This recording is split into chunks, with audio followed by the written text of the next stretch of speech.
ক্যামেরার সামনে বলছে যে কলকাতা 4 ঘন্টার মধ্যে দখল করব। তাও ভাগ্য ভালো আমি টেলিভিশন চ্যানেলে বলছি বলে আমাকে শালীনতা মেনটেন করছে। আমি ছাগলের থেকে বেশি সম্মান ওদের দিতে পারবো না। তাও আমার যেটা সিরিয়াস নোট, আমি জানি না তোমরা নিশ্চয়ই দেখেছো বাংলাদেশে গত 3-4 দিন ধরে বেশ কয়েক জায়গায় দেশের পতাকা উঠছে, দেশের স্লোগান উঠছে। দেশ মতলব যেটাকে ISIS বলো, ইসলামিক স্টেট। এটা কিন্তু একটা ভয়ঙ্কর লক্ষণ।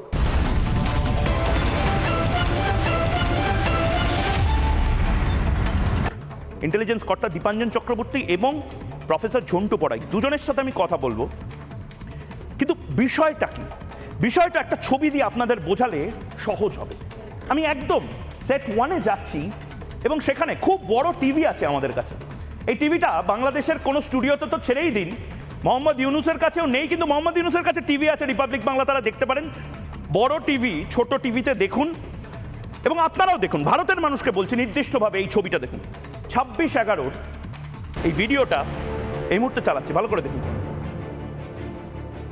26/11 সেই দগদগে স্মৃতি। 2008 সালের 26শে নভেম্বর পাকিস্তান কাসাব বলে একজন সন্ত্রাসবাদীকে আরো কয়েকজন সন্ত্রাসবাদীর সাথে একটা ভেলা নৌকো করে পাঠিয়েছিল।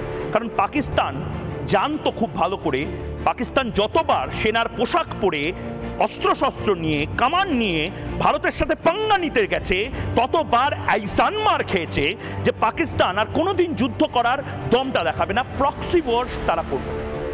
বাংলাদেশ, পাকিস্তান ছেড়েই দিন, পাকিস্তানের থেকেও হাফ জায়গায় বাংলাদেশ মিলিটারি পাওয়ারে। বাংলাদেশ খুব ভালো করে জানে বাংলাদেশের এই চাচাজান বা এই উচ্চিংড়ে গোষ্ঠী, যারা এই উচ্চিংড়ে লবি আমি নাম দিয়েছি, যেরকম আজাদি ব্রিগেড সেরকম উচ্চিংড়ে ব্রিগেড। এই উচ্চিংড়ে ব্রিগেড খুব ভালো করে জানে ভারতের সাথে তারা ওয়ারে যেতে পারে না, ভারতের সাথে তারা ডিরেক্টলি মিলিটারি কনফ্রন্টেশনে তারা যেতে পারবে না, তারা শুরু করতে পারে প্রক্সি ওয়ার। এবং সেই জায়গাতে আমি জানি প্রত্যেকটি মিডিয়ার প্রত্যেকটি সঞ্চালক, মাননীয় মুখ্যমন্ত্রী মমতা বন্দ্যোপাধ্যায়, মাননীয় বিরোধী দলনেতা শুভেন্দু অধিকারী, মানে যারা কলকাতা পুলিশের অফিসাররা রয়েছেন প্রত্যেকে হাসছেন, যারা ইন্টেলিজেন্সের অফিসার রয়েছেন, মিলিটারির অফিসার রয়েছেন, প্রত্যেকে ভারতে হাসছেন। কিন্তু আমি আবার আপনাকে বলছি, হাসছি আমরা সবাই, কিন্তু তার মধ্যেও সিরিয়াস যে পার্টটা তা হলো এই 26/11 এই কাসাব। আমি আরেকবার মনে করাতে চাই আপনাদের, আমি বারবার এই কথাগুলো আমি আপনাদের স্পয়েল করতে চাই না। আজকের সন্ধ্যাটা, আজকের এই চরম খিল্লির যে চাচাজানদের নিয়ে খিল্লির যে বাতাবরণ, সেটা স্পয়েল করতে চাই না, কিন্তু 26/11 আমাদের ভুললে চলবে না। এবং 26/11 থেকে আমরা শিক্ষা নিয়েছি, প্রক্সি ওয়ার কাকে বলে আমরা শিক্ষা নিয়েছি। একবার যদি দেখি আজমল কাসাব কে ছিল। আজমল কাসাব এই ছেলেটিকে পাকিস্তান জানতো, মেরুদণ্ডহীন পাকিস্তান জানতো যে ভারতের সাথে ডিরেক্ট যুদ্ধে গেলে পাকিস্তান শেষ হয়ে যাবে। সুতরাং পাকিস্তান যেটা বরাবর করে এসেছে, জঙ্গি দেশগুলো এরকম কাসাবদেরকে তারা গুপ্ত পথে পাঠিয়েছে। এবং আমার ভয় সেই জায়গাতে, বাংলাদেশ আমাদের চারপাশে ঠিক করছে রোহিঙ্গারা, এই পাকিস্তানি জঙ্গি কাসাবকে যেভাবে পাঠিয়েছিল, বাংলাদেশ যদি এই কাসাবদেরকে আবার পাঠায়, লস্করে তৈবার অ্যাক্টিভ সদস্য এই মুহূর্তে বাংলাদেশে ঠিক করছে। মুম্বাই হামলার চক্রী এই কাসাব, একটা কাসাব তাকে ফাঁসি দেওয়া হয়েছে, কিন্তু একাধিক কাসাব আবার ভারতকে টার্গেট করতে পারে। এবং এবার এই জেলে ভুরিভোজ করত ঠান্ডা মাথার এক ছেলে ছিল, ধর্মীয় আচার পালন করার সমস্ত অধিকার ভারত দিয়েছে। এই ঠান্ডা মাথার এই জঙ্গি, একাধিক স্বনামধন্য আইনজীবী ভারতবর্ষে দাঁড়িয়েছে, এই ঠান্ডা মাথার যে জঙ্গি, সেই জঙ্গিকে ভারত ট্যাকেল করেছিল। কিন্তু আবারও বলছি, বাংলাদেশ যদি কোনোদিন প্রক্সি ওয়ার শুরু করে, তাহলে ভয়ঙ্কর এক পরিস্থিতি তৈরি হবে, এবং সেটারই ভয় আমি পাচ্ছি। দীপাঞ্জন চক্রবর্তী এই মুহূর্তে রয়েছেন। দীপাঞ্জন চক্রবর্তী, বাংলাদেশ কোনোদিন, এই চাচাজানরা কোনোদিন ভারতের সাথে ডিরেক্ট কনফ্রন্টেশন, আমি তো চ্যালেঞ্জ করলাম, আর 9টার মধ্যে যদি চাচাজানদের যশোরের সামনে না দেখি তাহলে বুঝবো চাচাজানরা কাপুরুষ। কিন্তু তারা কাপুরুষ এবং বেইমান বলেই তো এই কাসাবদেরকে পাঠানোর, এই প্রক্সি ওয়ার শুরু করার সমস্ত ধরনের উপকরণ রয়েছে, এবং এটা নিয়ে আমাদের চিন্তা করতে হবে। দেখো ময়ূক, আমি শুনছিলাম এতক্ষণ তোমার কথা, এই যে বৃদ্ধ ছাগলগুলো যে লাফাচ্ছে, ব্যক্তিগত আক্রমণ করবেন না প্লিজ। আমরা ছাগল বা পাঠা কাউকে অপমান সম্মান দিতে চাই না। না, সম্মান করতে পারবো না, এটা পরিষ্কার কথা বলি। ওদের সাহস কি করে হয়? ওরা জানে টিভি ক্যামেরার সামনে বলছে যে কলকাতা 4 ঘন্টার মধ্যে দখল করবো। তাও ভাগ্য ভালো আমি টেলিভিশন চ্যানেলে বলছি বলে আমাকে শালীনতা মেনটেন করছে, আমি ছাগলের থেকে বেশি সম্মান ওদের দিতে পারবো না। তাও আমার যেটা সিরিয়াস নোট, আমি জানি না তোমরা নিশ্চয়ই দেখেছো বাংলাদেশে গত 3-4 দিন ধরে বেশ কয়েক জায়গায় দেশের পতাকা উঠছে, দেশের স্লোগান উঠছে। দেশ মতলব যেটাকে ISIS বলো, ইসলামিক স্টেট। এটা কিন্তু একটা ভয়ঙ্কর লক্ষণ। দ্বিতীয়ত, এই বাংলাদেশ ভারত যুদ্ধের 71 সালের সময় একটা খুব পপুলার টার্মিনোলজি ছিল ফিফথ কলাম, পঞ্চম বাহিনী।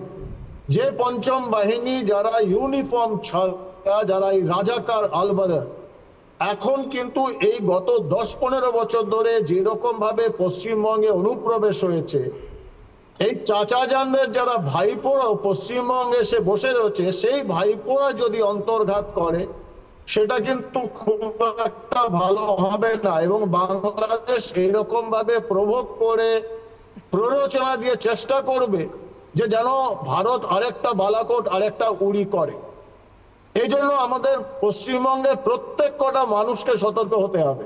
দেখুন, বিজেপি, CPM, কংগ্রেস, তৃণমূল আছে, থাকবে, লড়াই চলবে, সেটা একটা গণতান্ত্রিক প্রক্রিয়া এবং তার জন্য আমরা গর্বিত। ভারতবর্ষে গণতান্ত্রিক প্রক্রিয়া চলে, কিন্তু দেশ সবার আগে, নেশন ফার্স্ট।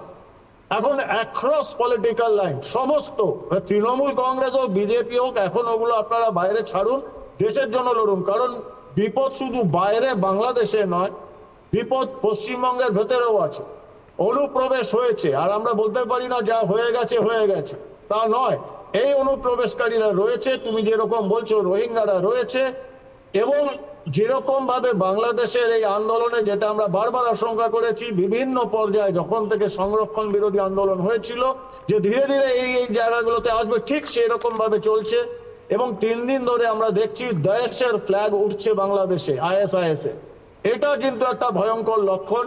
অন্তর্ঘাত থেকে আমাদের বাঁচতে হবে, যেভাবে হোক পশ্চিমবঙ্গে যেন কোনো অন্তর্ঘাত না হয়। মানে আপনি বলছেন, দীপাঞ্জন চক্রবর্তী, আপনি বলছেন যে মজা থাক, হাসাহাসি থাক, এই যে কলকাতা দখল করে নেব, বাংলা, বিহার, ওড়িশা দখল করে নেব। আমি শুধু ভাবছি, বাংলা, বিহার, ওড়িশার 25 থেকে 30 বছর বয়সী ছেলে মেয়েই যদি বাংলাদেশিদের একসাথে হুর বলে ওঠে, তাহলে এই চাচাজানদের কি হবে যারা এইসব বড় বড় লেকচার দিচ্ছেন। যাই হোক, আবারও বলছি, আমি আপনার সন্ধে স্পয়েল করতে চাই না।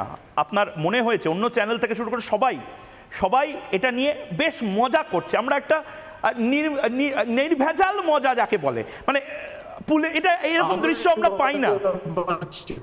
পাই না এরকম দৃশ্য। কলকাতা পুলিশ খিল্লি করছে, হাসছে, ইন্ডিয়ান আর্মির অফিসাররা মুচকি হাসছেন, রিপোর্টাররা হাসছে, আমি হাসছি, দীপাঞ্জনদা হাসছে, তৃণমূল কংগ্রেসের নেতারা মেসেজ করছেন আমাকে, বিজেপি মেসেজ করছে, 140 কোটি মানুষ এক হয়ে গেছে। নানা ধরনের কন্টেন্ট দেখার জন্য লাইক করুন, শেয়ার করুন আমাদের ফেসবুক পেজ, সাবস্ক্রাইব করুন আমাদের ইউটিউব চ্যানেল।